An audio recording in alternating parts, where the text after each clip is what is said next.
இப்போ ஒரு நிமிஷம் கற்பனை பண்ணி பாருங்க. நீங்க உங்களுக்கு பிடிச்சதெல்லாம் நல்லா திருப்தியா சாப்பிடுறீங்க, 100 வயசுல சைக்கிள் ஓட்டுறீங்க, அப்புறம் ஒரு 120 வயசு வரைக்கும் சிகரெட் கூட குடிக்கிறீங்க. கேட்கவே ரொம்ப வித்தியாசமா இருக்கே.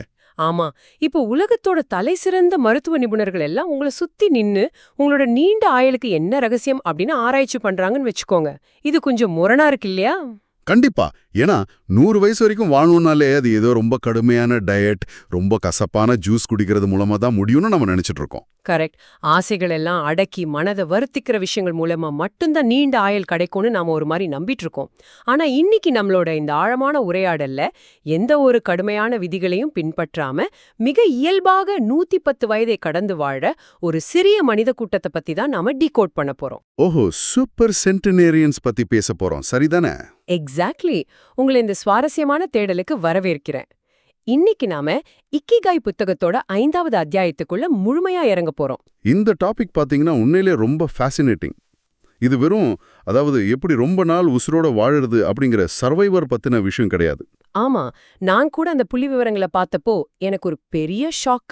ஏன்னா இன்னைக்கு உலக அளவுல 110 வயதை கடந்து வாழ்ந்துட்டு இருக்கிறவங்களோட எண்ணிக்கை தோராயமா ஒரு 300 முதல் 450 பேர் தான் இருப்பாங்கன்னு கணிக்கப்பட்டிருக்கு. அதுலயும் பாத்தீங்கன்னா முறையான பிறப்புச் சான்றிதழ்கள் மூலம் அதிகாரப்பூர்வமாக உறுதி செய்யப்பட்டவர்கள் வெறும் 75 பேர் மட்டும்தான். கரெக்ட். இந்த 75 பேரோட வாழ்க்கையை உற்று கவனிக்கும்போது ஒரு விஷயம் ரொம்ப தெளிவா புரியும்.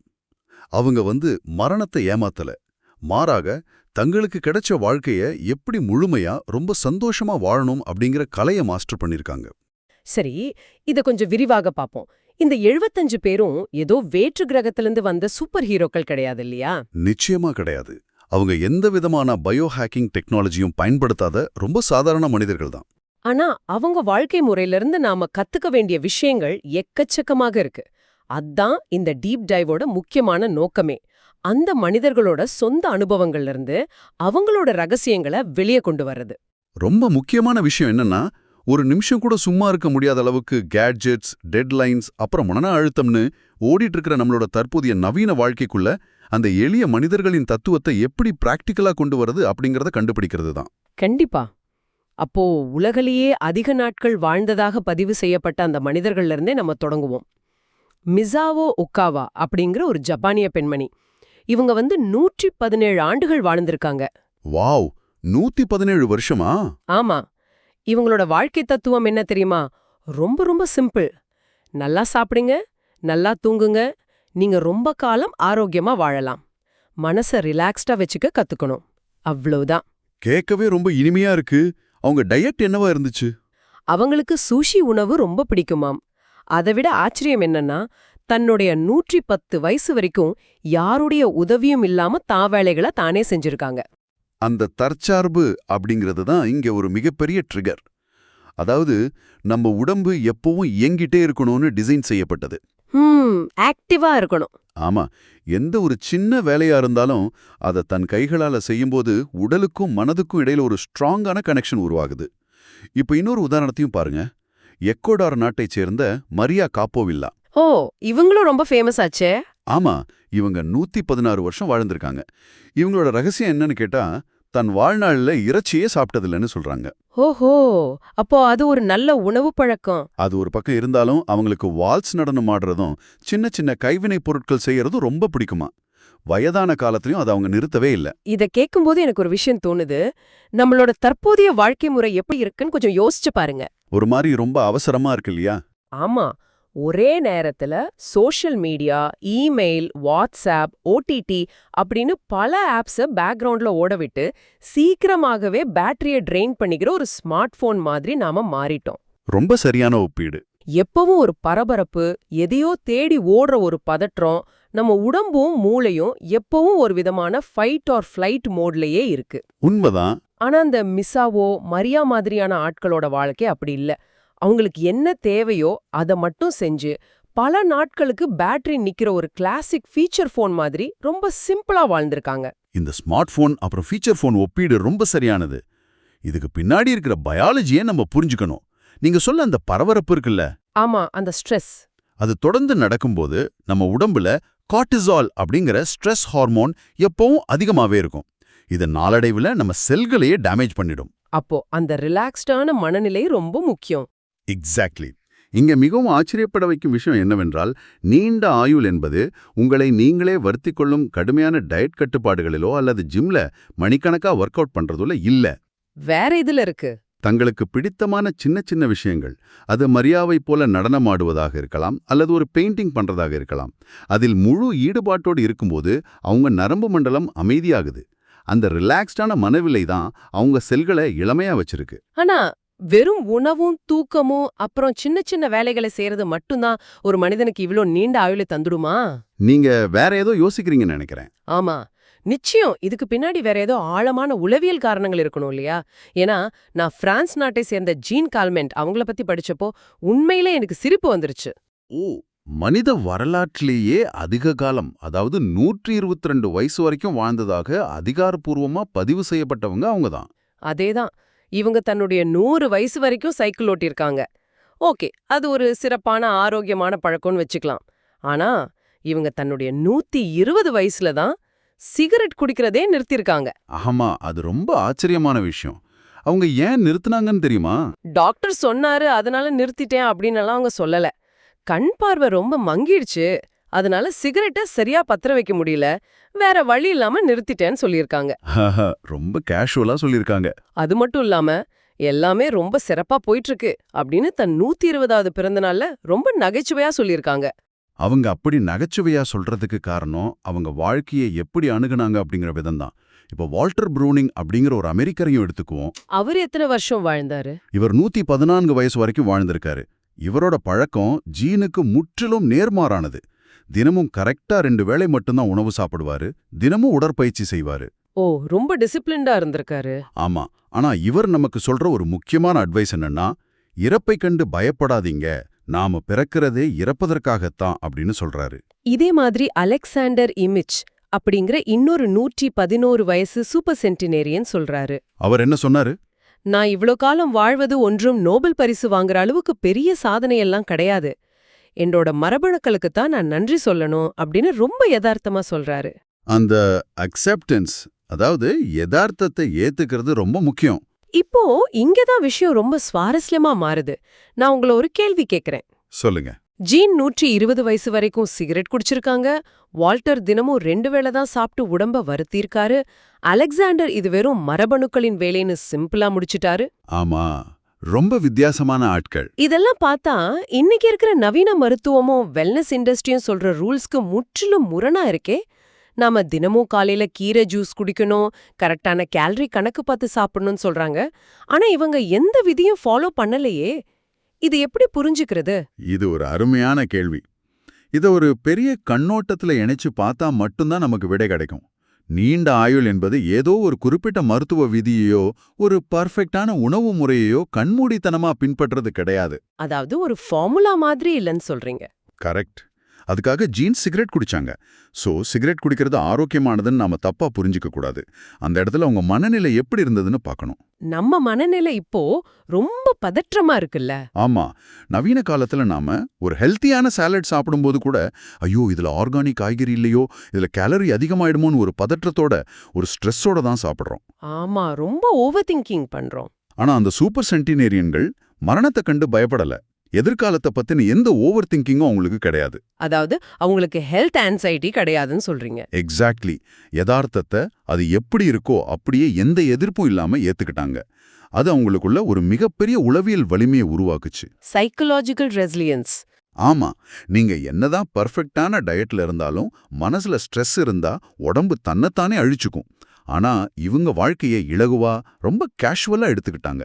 அந்த மன அழுத்தமே இல்லாத வாழ்க்கை முறை தான் அவங்க உடலை இவ்ளோ வருஷம் டேமேஜ் ஆகாம தாங்கி பிடிச்சிருக்கு. சோ மரணத்தை கண்டு பயப்படாதீங்கன்னு வால்டர் சொன்னது வெறும் தத்துவம் கிடையாது, அது ஒரு பயாலஜிக்கல் ஹேக். ஆமா, 100% உண்மை. இறப்பு பத்தின பயம் இல்லாத அந்த மனநிலை அவங்கள ரொம்ப ரிலாக்ஸ்டா வச்சிருக்கு. ஆனா எனக்கு இப்போ இன்னொரு சந்தேகம் வருது. என்ன சந்தேகம்? மரணத்தை பத்தி கவலையே இல்ல, எப்ப வேணாலும் சாகலான்னு ஏத்துக்கிட்டாங்க. ஓகே, அப்புறம் எப்படி அவங்க ஒவ்வொரு நாளும் அவ்ளோ சுறுசுறுப்பா வாழ்ந்தாங்க? சாக போறோம்னு தெரிஞ்சா சும்மா ஒரு ஓரமா உட்காந்து நாளை எண்ணிட்டு இருக்க வேண்டியதானே? இங்கதான் ஒரு முக்கியமான விஷயம் வருது. இங்கதான் தங்கள் செய்யற வேலையின் மீது அவங்களுக்கு இருக்கிற அதீத காதல், அதாவது அவங்களுக்கான இக்கிகாய் உள்ளே வருதுன்னு நினைக்கிறேன். நிச்சயமா மரணத்தை ஏத்துக்கிறது முதல் படி. ஆனா மீதம் இருக்கிற காலத்தை எப்படி அர்த்தமுள்ளதா மாத்துறது அப்படிங்கிறது தான் 2வது படி. அப்போ இக்கிகாய் தான் அந்த உந்து சக்தி. ஆமா, இக்கிகா என்பது நீண்ட ஆயுளை கொடுக்கும் ரகசியம் மட்டும் கிடையாது. ஒவ்வொரு நாளும் காலையில உங்கள படுக்கையிலேருந்து எழுந்துக்க வைக்கும் ஒரு உந்து சக்தி. இதுக்கு இந்த அத்தியாயத்துல வர்ற ஓய்வு பெறாத கலைஞர்கள் ஒரு சிறந்த உதாரணம். எனக்கு ஜப்பானியரான ஹோக்குசாய்ப் அப்படிங்கிற புகழ்பெற்ற ஓவியரை பத்தி படிச்சது ரொம்ப கனெக்ட் ஆச்சு. அவர் தன்னுடைய 88 வயசு வரைக்கும் வாழ்ந்திருக்காரு இல்லையா? ஆமா, ஒரு கட்டத்துல அவர் சொல்றாரு, என்னுடைய 70 வயசுக்கு முன்னாடி நான் வரைஞ்ச ஓவியங்கள் எல்லாம் எந்த மதிப்புமே இல்லாத குப்பைகள் அப்படின்னு சொல்றாரு. ஓ, அவ்வளோ கிரிட்டிக்கலா இருந்திருக்காரா? ஆமா, 73 வயசுல தான் இயற்கையோட உண்மையான கட்டமைப்ப நான் கொஞ்சமா புரிஞ்சுக்க ஆரம்பிச்சேன். 110 வயசு நான் நெருங்கும்போது தான் நான் வரைகிற ஒவ்வொரு கோடும் ஒவ்வொரு புள்ளியும் உயிரோட்டத்தோட முழுமை அடையும்னு சொல்றாரு. ரொம்ப அற்புதமான ஒரு விஷன். நீங்க யோசிச்சு பாருங்க, தன்னுடைய 70 வருஷ உழைப்பையே ஒன்றுமே இல்லேன்னு சொல்லிட்டு 110 வயசுல தான் நான் பெர்ஃபெக்ஷனை அடைவேன்னு நம்புற அந்த தேடல் இருக்கே, அது ரொம்ப ஆச்சரியமா இருக்கு. அந்த தேடல் தான் அவங்களுக்கான ஆக்சிஜன்.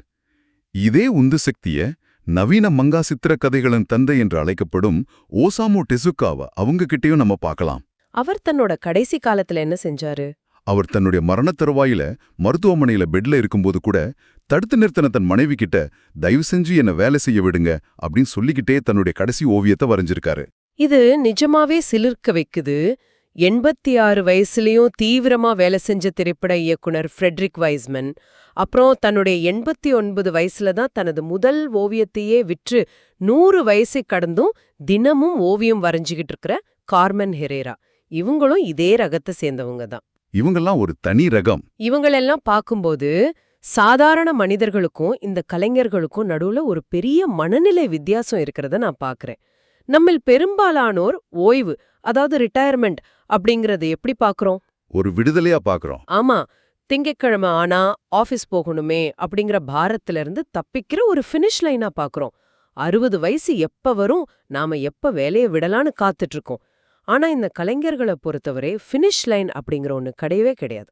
ரொம்ப ஆழமான பாயிண்ட் இது.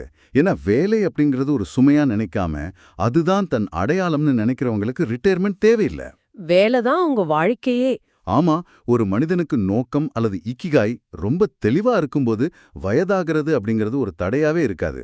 மருத்துவ ரீதியா பாத்தீங்கன்னா ஒரு மனுஷன் தனக்கு ரொம்ப பிடிச்ச அர்த்தமுள்ள ஒரு வேலையை தொடர்ந்து செய்யும்போது மூளையில டோபமைன், செரோட்டோனின் மாதிரி கெமிக்கல் சுரக்குது.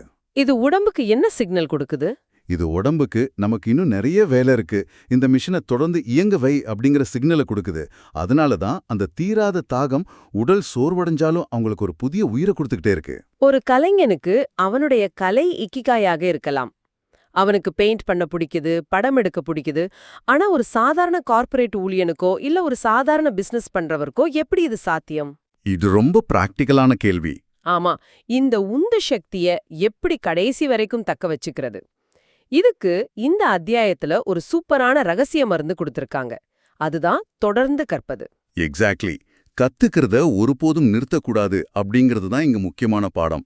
T.H. White அப்படிங்கிற எழுத்தாளர் இத பத்தி ரொம்ப அழகா சொல்றாரு. அவர் என்ன சொல்றாரு? உங்களுக்கு வயதாகி உடல் நடுங்கலாம், நீங்க ரொம்ப நேசிச்சவங்களை இழந்து தனிமையில வாடலாம், இந்த உலகம் உங்களை பைத்தியக்காரன்னு கூட நினைக்கலாம். ஆனா இது எல்லாத்துக்கும் இருக்கிற ஒரே ஒரு மருந்து, உலகம் எப்படி இயங்குது, அது எப்படி வேலை செய்யுது அப்படிங்கறத புதுசா கத்துக்கிட்டே இருக்கிறது தான் அப்படின்னு சொல்றாரு. அது எவ்வளவு பெரிய உண்மை! நாம புதுசா ஒரு விஷயத்த கத்துக்க ஆரம்பிக்கும் போது நம்ம மூளைக்கு வயசாகிறதே கிடையாது. கண்டிப்பா. இத மொழியவர் எல்ஸ்வர்த் கெல்லி அப்படிங்கிற 92 வயசுல மறைந்த கலைஞர் சொல்லும்போது இன்னும் ஆழமா புரியுது. வயதாகும்போது நாம் நம்மளோட மனத்திறனை இழந்துடுவோம் அப்படிங்கிற கருத்து ஒரு மாயைன்னு சொல்றாரு. அப்போ உண்மை என்னவா? உண்மையில வயசு ஏற ஏறதான் எதையும் கவனிக்கும் திறன் நமக்கு ரொம்ப கூர்மையா கிடைக்குது. இளமையில கவனிக்க தவறிய பல விஷயங்களை வயதான பிறகுதான் நம்மால உற்று பார்க்க முடியுது அப்படின்னு சொல்றாரு. ரொம்ப ஆழமான பார்வை இது. அதே போல கட்டிடக்கலை நிபுணரான பிராங்க் கெரி பொறுமை மற்றும் நிகழ்காலத்தில் வாழுதல் அப்படிங்கறத வலியுறுத்துறாரு. நேத்து நடந்தத பத்தியோ நாளைக்கு என்ன நடக்கும்னு கவலைப்படாம இந்த நிமிஷத்துல முழுமையா வாழணும்னு சொல்றாரு. கண்டிப்பா. இது எல்லாமே தனி மனிதர்களோட அற்புதமான தத்துவங்கள். ஆனா இத ஒரு சமூகமாவே ஒருங்கிணைச்சு வாழ்ந்து காட்டும் ஒரு இடம் உலகத்துல இருக்கு. அதுதான் ஜப்பான். ஆமா, ஒக்கினாவா பத்தி தானே சொல்ல வரீங்க? அதேதான். அதிலும் குறிப்பா ஒக்கினாவா பகுதி. உங்களுக்கு தெரியுமா, அமெரிக்காவை விட விகிதாச்சார அடிப்படையில பார்க்கும்போது ஜப்பான்ல தான் 100 வயசு கடந்தவங்க அதிகமா வாழ்றாங்க. இதுக்கு என்ன காரணம்னு நினைக்கிறீங்க? இது எதனால் சாத்தியமாகுதுன்னு ஆராய்ந்து பார்த்தா அவங்களோட அமைதியான கிராமப்புற வாழ்க்கை, அளவான உணவு பழக்கம், சரியான மருத்துவ பரிசோதனைகள் இதெல்லாம் ஒரு பக்கம் இருந்தாலும் எல்லாவற்றிற்கும் மேலாக சமூக பிணைப்பு, அதாவது மொபாய் அப்படிங்கிற கான்செப்ட் தான் அவங்களோட மிகப்பெரிய பலமா இருக்கு. நான் இதத்தான் கேட்கணும்னு நினைச்சேன். கொஞ்சம் பொறுங்க. நீங்க சொல்றதெல்லாம் கேட்க ரொம்ப நல்லா இருக்கு. சொல்லுங்க, என்ன டவுட்? ஒக்கினாவா மாதிரி ஒரு அமைதியான கிராமத்துல சுத்தி நண்பர்கள் இருக்காங்க, ரிலாக்ஸ்டா விவசாயம் பண்றாங்க, அங்க ஒரு சமூக பிணைப்பு இயல்பாவே இருக்கு. சோ அங்க இக்கிகாய ஈஸியா கண்டுபிடிச்சிடலாம். ஆனா இப்போ இத கேட்டுட்டு இருக்கிற நம்ம லிஸ்னரை கொஞ்சம் யோசிச்சு பாருங்க. அவங்க ஊருக்குள்ள இருப்பாங்க. ஆமா, அவங்க சென்னை டிராஃபிக்லயோ பெங்களூர் சில்க் போர்ட் சிக்னல்லையும் 2 வீலர்ல நின்னுட்டு இந்த ஆடியோவை கேட்டுட்டு இருக்கலாம். சுத்தி புகைச்சல், ஹார்ன் சத்தம், ஆபீஸ்ல டெட்லைன் பிரஷர், அடுக்குமாடி குடியிருப்புகள்ல பக்கத்து வீட்ல யார் இருக்காங்கன்னே தெரியாத தனிமை. இதுதான் நம்மளோட யதார்த்தம். இப்படி அதிவேகமா இயங்குற நவீன நகரங்கள்ல வாழ்ற நாம எப்படி இந்த ஜப்பானிய வாழ்க்கை முறைய பிராக்டிகலா சாத்தியமாக்குவது? இது நமக்கு செட் ஆகுமா? இது ரொம்ப ரொம்ப முக்கியமான கேள்வி. இந்த இடத்துல தான் நாம ஜப்பானியர்கள் கிட்ட இருந்து அந்த எசன்ஸை மட்டும் எடுத்துக்கணும். அவங்க நமக்கு கற்றுத்தருவது ஒரு குறிப்பிட்ட நிலப்பரப்பை பத்தி கிடையாது. அது ஒரு மைண்ட் செட். ஓ, மைண்ட் செட்டா? ஆமா. நீங்க ஒரு நெரிசலான பெருநகரத்துல வாழ்ந்தாலும் உங்களுக்கான ஒரு சின்ன மொவாய, அதாவது ஒரு கம்யூனிட்டிய உங்களால கண்டிப்பா உருவாக்க முடியும். அதுக்காக நீங்க ஊரை விட்டு போக வேண்டியதில்ல. அதாவது நம்ம நண்பர்கள் வட்டத்தை சொல்றீங்க? கரெக்ட். உங்களுக்கு பிடிச்ச விஷயங்களை பேசுற, உங்களை ஜட்ஜ் பண்ணாத ஒரு 3-4 நண்பர்கள் கொண்ட குழுவை உருவாக்கலாம். வார இறுதி நாட்கள்ல டிஜிட்டல் உலகத்திலிருந்து விலகி அவங்க கூட நேரம் செலவிடலாம். அதாவது நாம வாழும் சூழலை மாத்த முடியலனாலும் நம்மளோட ரெஸ்பான்ஸை மாத்திக்கலாம்னு சொல்றீங்க. சரியா சொன்னீங்க. அடுத்து வேலை. கார்ப்பரேட் வேலையில எப்படி இக்கிகாயை கண்டுபிடிக்கிறதுன்னு நீங்க கேட்கலாம். இக்கிகாய்ங்கிறது உலகத்தை காப்பாத்துற பெரிய விஷயமா இருக்கணும்னு அவசியமே இல்ல. சின்ன விஷயமா கூட இருக்கலாம். ஆமா.